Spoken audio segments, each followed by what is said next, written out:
On the subject of the Palestinians, here's Alex in North London. Alex, go ahead, sir. Hi George, I'm calling from North London. I've been listening to you for 3 months now. Okay. Never had the chance to speak to you. Okay. But I was just calling on. I was listening to you a couple of nights ago, and you were talking to these people, and they were saying that Israel, the Jews, did not have the right to gain Israel from the Palestinians. And I was just saying, throughout history, the Jews have been persecuted, obviously, from the Holocaust, and we were granted Israel as a result of this. And I feel that... granted by whom? We were granted from Britain and other countries, granted us that. But what right did Britain have to grant you somebody else's country? Well, it's due because we lost 6 million people... No. I'm not arguing about that. I'm going to come on to that. But what right did Britain have to grant you somebody else's country? We had the right because we lost 6 million people and we did not have a home. Well, yeah, I'm going to ask you for a third time. What right did Britain have to grant you somebody else's country? Well, they didn't. Well, they were giving us the right because it was they were basically gave us because of the.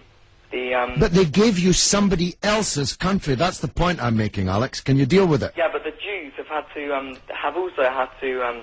They've dealt with this throughout history. Well, Alex, I don't know if you came on with a script and you can't deviate from it. Can you please answer that point? And we'll come to the Holocaust and who was responsible for it and who should have paid and what they should have paid for it. But given that you've said Britain granted you, and you're presumably saying you because you're Jewish, somebody else's country, I'm asking you, what right did Britain have to grant you somebody else's country? Britain, you could say they didn't have a right, but they came in and dealt with us and with the Jews having lost all these lives, and they basically granted us this land. Okay. Well, I see I'm getting nowhere on this, Alex, so let me deal with your overarching point. Maybe you're just not equipped to deal with the principal point that I have made. The Jews have suffered racist anti-Semitism down the ages in many, many European countries, including our own. They were subject to regular discrimination at best, and pogrom and murder at most. That's undoubtedly true. The one place in the entire world that Jews were neither discriminated against nor subject to pogrom was the Muslim world. In fact, so much was that the case that when Christianity came back to power in Spain, in Andalusia, in the western extent of the Islamic Empire, when the Muslims left, the Jews left with them because they feared the Christian anti-Semitism which would be unleashed in the wake of the departure of the Islamic civilization in the West. That's why so many Jews are to be found even today, and were to be found in profusion before the creation of the State of Israel, in countries like Morocco and along the North African coast, because under the protection of the Muslims, the Jews left Europe and went to live in North Africa.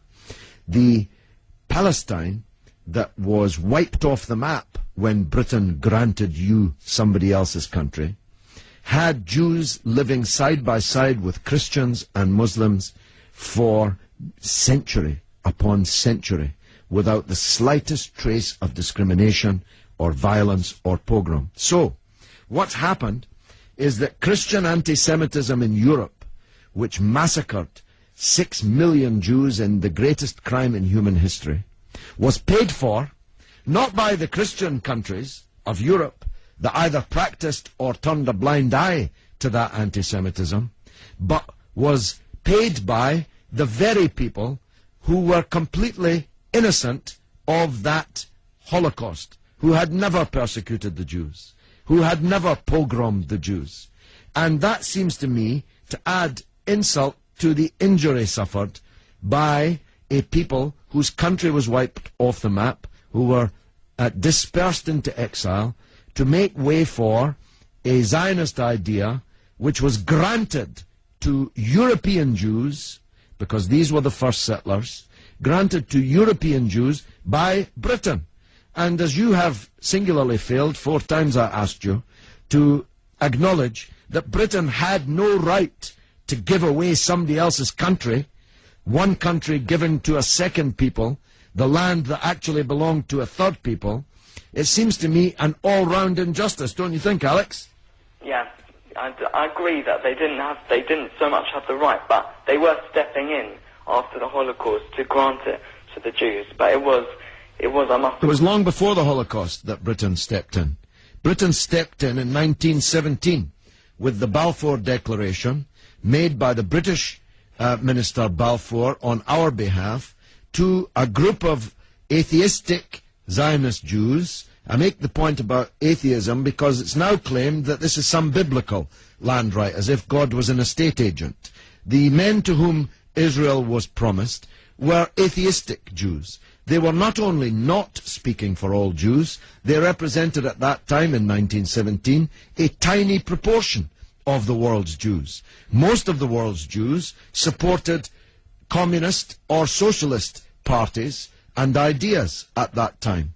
The Zionists represented a tiny sliver of Jewish opinion at that time. Yet Balfour promised them the land which belonged to a third people, without consulting either the British or the world's Jews, and least of all, consulting the Palestinians.